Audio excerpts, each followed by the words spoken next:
السلام علیکم ناظرین، ٹک ٹاک گر حریم شاہ نقدی اور زیورات سے محروم، حریم شاہ درخواست درج کروانے پر پولیس اسٹیشن پہنچ گئیں۔ خواتین پولیس کی طرف سے دونوں فریقین کے مابین صلاحی صفائی کے لیے کوششیں۔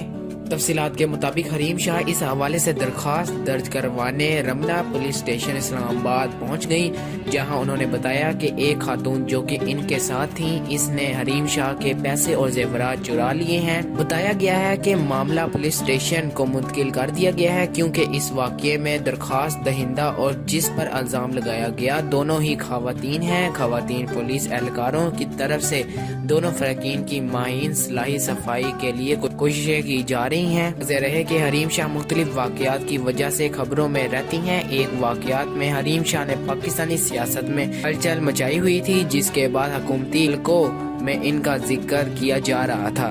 کچھ عرصہ قبل حریم شاہ کی حکومتی رہنماؤں کے ساتھ تصاویر اور ٹک ٹاک ویڈیو سوشل میڈیا پر وائرل ہو رہی تھی، جس کے بعد حکومتی ارکان کو خوب تنقید کا سامنا کرنا پڑا تھا۔